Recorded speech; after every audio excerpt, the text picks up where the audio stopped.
மனோஜ். நான் கோயம்புத்தூர் டிஸ்ட்ரிக்ட்ல சிபிஎம் காலேஜில் BSc computer science final year படிக்கிறேன். எனக்கு வந்து பேரண்ட்ஸ் கிடையாது மேம். எங்கள் அத்தை தான் தோட்டத்தை வேலை செஞ்சு எங்கள் அத்தையும் மாமா வந்து எங்களை வளர்க்குறாங்க.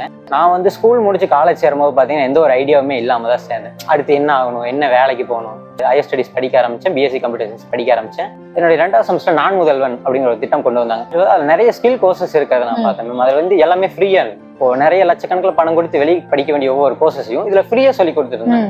அது பார்க்கும்போது எனக்கு ஒரு ஆச்சரியமாகவும் இருந்துச்சு, அதே நேரத்தில் மகிழ்ச்சியாகவும் இருந்துச்சு. என்னுடைய 2வது செமஸ்டர் கம்யூனிகேட்டிவ் இங்கிலீஷ் அப்படிங்கிற ஒரு கோர்ஸ் கொண்டு வந்தாங்க. அது மூலியமா என்னோட கம்யூனிகேஷன் ஸ்கில் என்னால் டெவலப் பண்ணிக்க முடிஞ்சது. 3வது செமஸ்டர்ல பைத்தன் ஃபண்டமெண்டல்ஸ் கோர்ஸ் கொண்டு வந்தாங்க. அது மூலியமா என்னோட கோடிங் நாலேஜ் என்னால் மேலும் இம்ப்ரூவ் பண்ணிக்க முடிஞ்சது.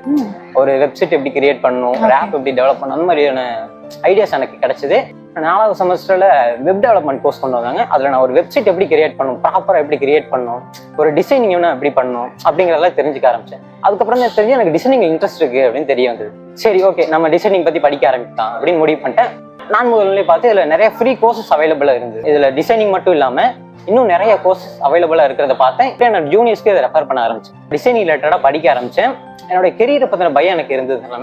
அது வந்து கொஞ்சம் கொஞ்சமா குறைய ஆரம்பிச்சு. அடுத்து நம்ம ஜாப் போக போறோம் அந்த கான்ஃபிடென்ட் வந்துருச்சு. இருந்தாலும் அதை பத்தின ஃபியர் எனக்கு இருந்துச்சு. அப்பதான் அவென்டா கம்பெனில இருந்து குரூப் ஆஃப் கம்பெனில இருந்து பிளேஸ்மெண்ட் ட்ரைனிங் கொடுத்து வந்தாங்க. இப்போ ஒரு இன்டர்வியூ போனா அங்க எப்படி நடந்துக்கணும், ஒரு ரெஸ்யூம் எப்படி ரெடி பண்ணணும், ஒரு குரூப் கம்யூனிகேஷன் எப்படி இருக்கணும், அதெல்லாம் சொல்லி கொடுத்தாங்க. எனக்கு சுத்தமா அந்த ஃபியரே போயிருச்சு. என் தம்பி போன வாரம் இங்க வந்து நான் முதல் மூலியமா லேப்டாப் கொடுத்துருக்காங்க. அது மூலியமா அவனோட ஸ்கில்ஸ் எல்லாம் டெவலப் பண்ணிக்கிறான். சோ இது பார்த்துட்டு இருக்க எல்லா ஸ்டூடெண்ட்ஸ்க்கும் வந்து இந்த நான் முதல்வன் திட்டத்தை பத்தி ஒரு விஷயம் நான் சொல்லணும் அப்படின்னா நீங்க என்ன சொல்லணும்? உங்களுக்கு எந்த ஐடியாவுமே இல்லைனாலும் இதை நீங்க எடுத்து படிக்கலாம்.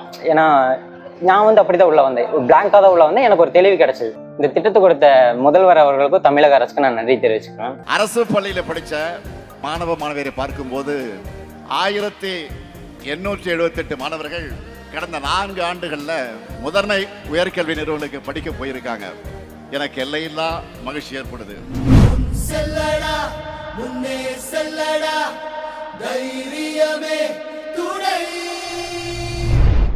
வெளியீடு உங்கள் செய்தி மக்கள் தொடர்பு துறை.